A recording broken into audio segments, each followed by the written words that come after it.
bitter, obsessive, or conversely, completely frostbitten, that at the moment we take it as a norm. Well, yes, a person is working on himself. Today he has manifested such a samskara. Well, nothing. Now he will change his mind. He will cool down and everything will be fine. Then, at some other moment, when the precreation protection mechanism turns on, this can become a trigger for a big scandal. which can even lead to divorce, separation, and so on. If at some point we loyally looked at the fact that our other half admired beautiful girls, yoga theory says that men are arranged this way, and this is normal. They should admire the beauty of a woman, and not one, but in principle, a woman beauty. This is how they are arranged. Nothing can be done about it, and nothing special about it. This doesn't mean that they pay personal attention to everyone. They just like to admire a beautiful body. It is absolutely natural. We seem to accept the theory for ourselves. Everything seems to be fine. Everything is fine. But at some point, when we are most vulnerable for various reasons, the procreation protection mechanism suddenly suspected that it was more than just admiring. It is possible that you and this girl had some kind of common background, and you perceive her as a rival. That's like a red rag to a bull. With everyone else, do what you want, but as soon as this one appears, ears on the top of your head, immediately the observation at 360 degrees turns on. And it begins. A step to the left, a step to the right, and then a scandal after a scandal. It may be provoked specifically by this third person. This can be triggered by our emotional state. I remind you once again that women have problems in the emotional sphere every month. If they do not exist at all, then, on the one hand, of course, this may be the result of work on ourselves, yogic sadhana. On the other hand, it may be an indicator that their pranic level is so low that there is not enough strength even for emotions. Therefore, there is always a double-edged sword. As a rule, women are vulnerable during premenstrual syndrome. During menstruation, the psyche really becomes a little unstable. And it will be very bad if at this moment a man simply doesn't know, doesn't remember, doesn't consider it necessary to behave quieter, let's say, but continues to compliment strangers, and yet suddenly at that very moment he complimented the one to which you have a special relationship. Of course, it is understandable. This is enough to cause a scandal, although there may not be any reason for this in reality. That is how the procreation protection mechanism works. If he begins to suspect that our main partner, or moreover, the person we like has some preferences besides us, jealousy instantly turns on, and there is a terrible poison. Jealousy is a poison that eats away at everything. First and foremost, and most frightening, he eats bhava.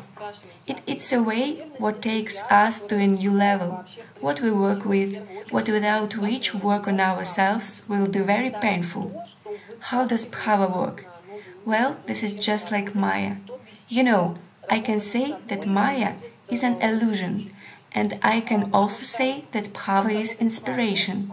But Maya is not only an illusion, but bhava is not only an inspiration. Bhava is a substance that partly shapes our reality and how we behave appropriately in it, what we draw conclusions from a particular situation. That is, it is very important, even in the practice of Tantra Yoga, the bhava with which we entered the practice is also very important. That is, the result is directly related to what we invested in the input. Therefore, even in ordinary yoga, I return once again, I constantly make an excursion to Hatha and Kriya Yoga, because I am trying to zombify you so that you can practice, because it is useful. So, even in ordinary Hatha Yoga, listen to the Hatha Yoga narrative before the practice of ordinary Hatha Yoga, which many perceive as physical activity that improves blood circulation. Even if so, it is not bad.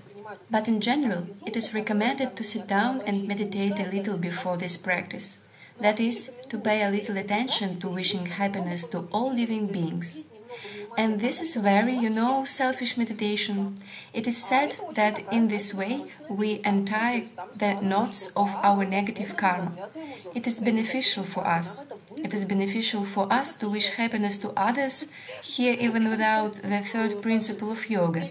Everything is clear. There is really beneficial. Then think about the teachers, if of course this concept is close to you, if you are interested. Think about the Absolute, in what form and how who likes it, or about your higher self.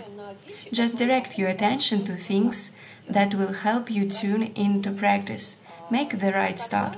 Then during the practice, whether you like it or not, you will return to these thoughts more often than if you had not done it before the practice, but simply ran to the mat, did something convincingly and ran away. 2 minutes will not play a role. However, it is better to stand in a headstand for 2 minutes less. But meditating before doing this may be more beneficial. Therefore, this moment is very important here, with which we entered. Bhava is just such a thing. What we brought in, we took out in the end. This is a rather interesting moment, so it must be protected. If it is, there is the correct bhava, not some such bestial. Today, by the way, at a lecture dedicated to the Sri Yukta Shivachandra's treatise Tantra Tattva, or Principles of Tantra, we talked about this. Listen, who didn't listen. Such a rajasic, heroic attitude, that is, I will work with my ignorance, I understand that I need to do this, and it inspires me. That is, the path inspires me, I will work on myself. From this thought alone, it already becomes better. I am already doing something to make it better than it's now.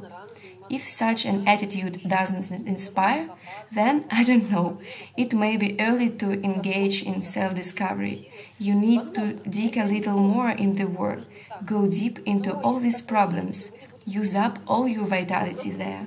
This is possible, I do not argue.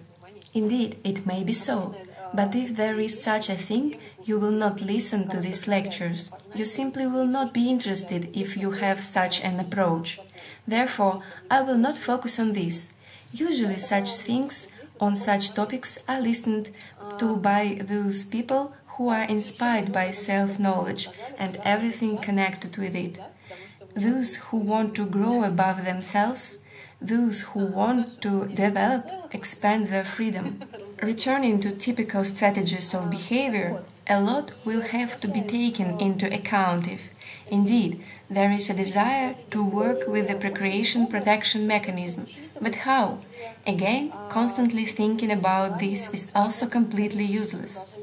For a long time, no psyche will be enough if you do this. But on the other hand, when you already see you are on the verge of some acute situation, that now a moment is unfolding that will really lead to some big non-positive consequences, we always feel this intuitively. When this happens, work should be done, because the procreation protection mechanism often works with anticipatory moments. If it sees that this strategy is not working, you intuitively realize that some next program has now turned on, and it starts its flywheels. It immediately changes the strategy, perhaps to exactly the opposite. Or it continues to use that old program until it has used up the entire pranic resource. In this, in fact, the danger is that people who practice yoga, especially of course Tantra yoga, they usually have the fairly good situation, in the sense that the level of vitality is growing, it is constantly increasing. Imagine you are such an inflated balloon.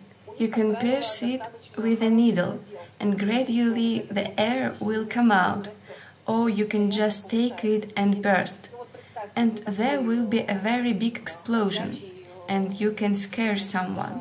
The story is the same here.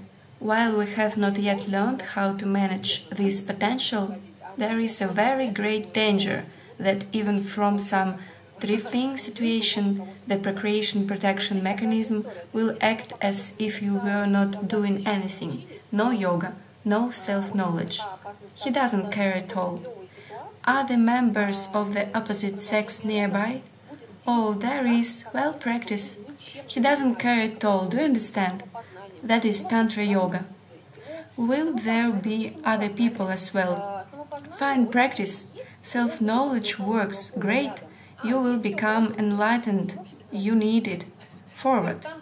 But as soon as he realizes that there are no prospects there for one reason or another, or he suspects that the main partner can switch to someone, this interest in anything, including self-knowledge, disappears as if there was not interest. There is the greatest danger. This causal level, if it turned on, that's it. I can't, I don't want, for no reason. Here is the biggest difficulty, because to go against the procreation protection mechanism. You know, like in the Mahabharata, the Karna was born in golden armor. There was a legend that Surya envied him and tore off this armor from him. Now, if you were not born in golden armor, then it is better not to enter this battle. It is better to take a time out for a while, at least a little, to calm down the procreation protection mechanism. This must be understood. These are gradual movements. Indeed, it is sometimes possible that it is a step forward and 2 steps back. Everyone wants the result here and now, but it doesn't work that way. In any yoga, such a logic works that fast is slow, but regularly, and not when fast is all at once. This doesn't happen. In any yoga, and even more so in Tantra yoga. Therefore, there are some moments here that all fears will creep in from there on the topic. What if I give birth to children? I will fall out of practice. Of course not. You are realizing your future freedom. How can you fall out of somewhere? If this is not done, then there are really questions and dilemmas, because you can admonish yourself as much as you like that I personally do not need this, and so on. But a lot depends on this, and for a very long time. Therefore, you cannot just joke with the procreation protection mechanism like that. It is quite dangerous. But you have to work. Especially when we paid a sacred debt to our ancestors, we gave birth to children, we bring them up in love and care. But at the same time, these attempts continue. We really began to live long, not so long ago. Until recently, the strategy worked in such a way several hundred years ago. That was necessary to have many children, because half of them simply did not reach puberty. I don't know when this program will become absolute. You know, this is even interesting. I periodically say that I watch some kind of scientific pop on this topic. I read some books. Even in the animal world, forgive me for these parallels, but in the human world exactly the same is observed.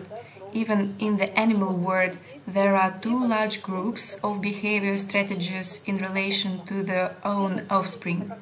The first strategy is a large number of offspring, from which some part survives, and the second strategy is a small number of offspring up to the fact that there is one chick or someone else, but very careful education, minimization of dangers in his life. Indeed, it is very interesting to watch. It turns out that a small number of offspring is, as a rule, always a very developed standard of living. This is about people. And a developed level, even at the level of animal bodies, sufficiently developed rudiments of intelligence, in the sense that sometimes you wonder how interestingly certain individuals of the animal world demonstrate interesting behavior in relation to how they protect their offspring. Sometimes there are very wise decisions that even surprise the people who research it. They were very evolutionarily justified, probably once this strategy took hold. Although the number of offspring is very small, up to 1, but this one survives guaranteed or with a high percentage of probability. At the same time, those who do not bother, they have a large number of offspring, of which half survived. Survived, didn't survive, your problems. Similarly, interesting two polarities are observed in survival conditions. One group of species that survived in difficult conditions and they adapt. That is, they develop a strategy of behavior that allows them to survive in difficult conditions. But they have minimal competition there, because who needs to survive in difficult conditions? Others, on the contrary, they survive in favorable conditions, but there are a lot of competition for a place in the sun, for a food base, and so on. In fact, if you analyze the behavior of people, you will find a lot of similarities with this whole case. If we recall the theory of the same Hatha Yoga that we lived a huge number of lives in animal bodies before getting a human body, then what is surprising that we are carrying all these prints. Indeed, some societies, entire countries, it is in the order of things for them to have a huge number according to our today's standards. Children, although almost all of them survive. Medicine is quite advanced and it is high time to understand that it is maybe enough, but it continues to work. In some countries where there is less threat to offspring, where people have learned to create such living conditions for themselves in which children are practically guaranteed to survive there. On the contrary, the birth rate decreases and another imbalance arises. These moments, these swings, they constantly take place. It's very interesting to watch this. And in each of us, all these strategies of behavior dictated by the procreation protection mechanism, they sleep in us, they are in us. Therefore, you should not be surprised that in the same person at one moment there will be something one and then something else. There are some dominant strategies, that is, what was probably more relevant for us in some distant or not distant past. The only question is what conclusions we draw from this and how carefully we try to bring it all under control. And the question is what can be brought under control. I say again that there are techniques, there are practices that give a very great power, but the question is whether we will be able to dispose of them correctly. If not, it threatens with extinction, at least personally to us and our family. Therefore, the stakes are higher. And what is surprising is that nature doesn't let us into its secrets.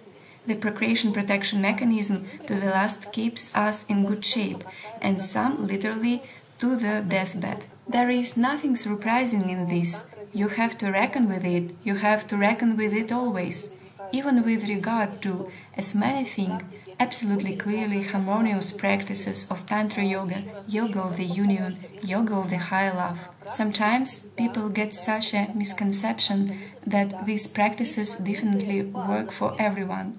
I repeat once again that this is not the case. Practitioners always need adaptation, absolutely always. There are basic moments, the principle of the structure of this world. Any practice should rely on them. If it is not derived from them, it simply doesn't work. But how this is implemented in a specific society for specific people, this part is variable. If they are confused in places, and they are usually confused in places by those who do not understand the theory, do not work on themselves, do not develop intelligence and have some selfish goals. Someone earns on this stupidly, someone is trying to exalt their ego, someone is simply looking for a partner in such a strange way proclaiming themselves a tantric guru. People tend to get confused sooner or later. That's why they say teaching can protect itself. Not because there are some terrible curses, not at all. Everything is logical. If you confuse where the constant is and where the variable is, then your result will simply not be any, or there will be a negative result. Therefore, everything is very reasonable here. And again, you need to hone your mind, hone your logic. I call everyone to this. In fact, I also wanted to talk about the law of 4 and 5 and the law of 1-1. Regarding falling in love, on them that if there is no love, the law is 4 and 5 differently works. We understand, we do not understand, we fall under its action, we live by its rules. It is a dangerous delusion that I'm in love, and even more so it is mutual. You see, falling in love, it's a very short time, and there can be a very long echo, up to decades. But when there is an echo, there is but if there is a desire to have this person next to you as a main partner, or any desire or claim, we are not talking about falling in love. That's when there is one without the other. The very fact that this person is in this world already makes us happy. We can talk about falling in love, but this is a very short period of time. As soon as this whole apparatus is turned on, the desire to possess, jealousy, the desire to please, and so on, that is anything, we can no longer say that this is the direct state of being in love, in which the 1-1 law works. Accordingly, if the law 1-1 doesn't work, the law of 4 and 5 works. This is the law where the procreation protection mechanism rules. Therefore, one shouldn't have illusions on this topic either. If interested, we will talk in more detail. Once again, questions at asktantrayoga@gmail.com. On the forum, opentantrayoga.com. On the forum, if you are interested, write about what in your opinion such inspiration. We can talk about it and any other questions, topics for discussion, you can write everything there. That's all for today. Thanks to those who watched on the air, thanks to those who will be watching in the recording. Goodbye to everyone.